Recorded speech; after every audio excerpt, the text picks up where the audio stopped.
George, welcome. With all the advancements in technology, what does the future of creativity, to your mind, look like?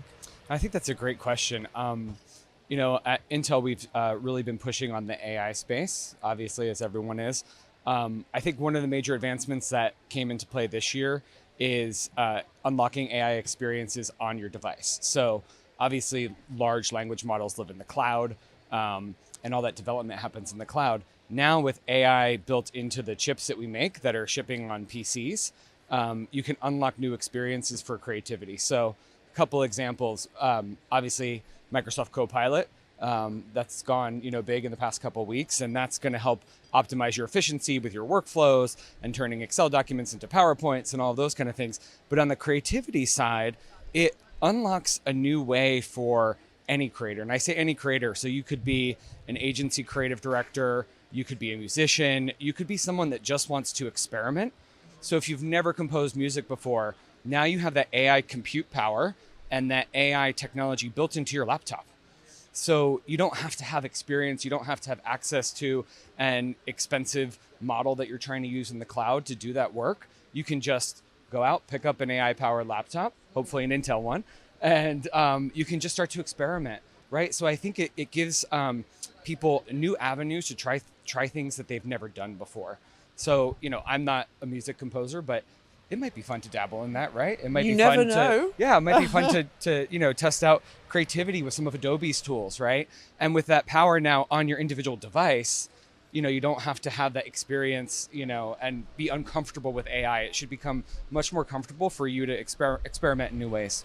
How do brands successfully engage with their audiences now? Yeah, that's a great question. I think any marketer that tells you they figured it out is lying. But honestly, I think what we're finding, and maybe I'll bring this a little bit to the media space, is, we're in a cookieless world now. So how do we leverage having the right message to the right audience at the right time?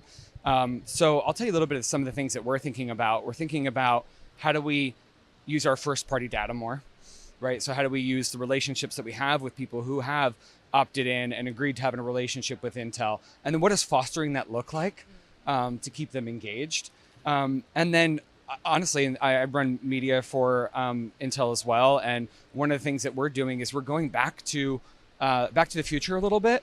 And we're trying to look at how do we become contextually relevant? So even outside of the social media space, where I think that's more trend-based or it's more like real-time news-based, we're really trying to be contextually relevant in conversations to engage with our audiences. Obviously, a lot of our audiences are highly technical, but for us, we need to kind of be part of that conversation again.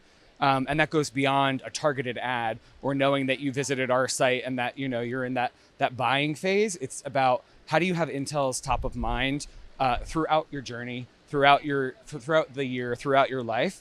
And so for us, we're looking at being really contextually relevant and doing things like a lot of media partnerships. So a lot of stuff with a lot of our publisher friends here at Cannes, just to make sure that we're part of the conversation. Because I think our audiences, at least for where I sit at Intel, they very much have burned out on the advertising. They don't want to see a banner ad. They don't want to see a click here right now. So you have to be part of that conversation. And then when you do your performance media, it's going to increase your engagements.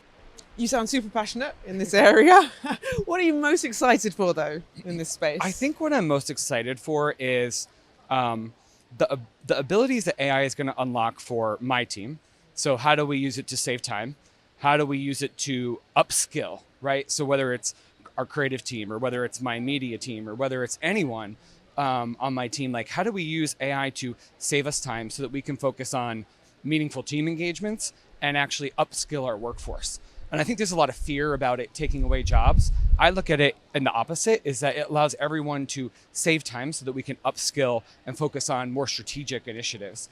And then I think the second thing that I'm excited about is, there's a lot of tasks that even if you are creative, resizing and translations and those kind of things that are at the tail end. So it's not the creativity that we celebrate here at Cannes, but it's the tactical things. And AI can help like alleviate that pressure. So then those creatives and those agencies have time to focus on more big ideas that we can see here at Cannes. I think next year at Cannes, it's going to look even more different than this year because all of these AI tools, again, are now unleashed, right? They're unleashed on the device. Creatives are getting used to them. They're experimenting. And I think we're going to see a very different Cannes next year. George, thank you so much. Yeah, thank you very much. It was lovely to be here.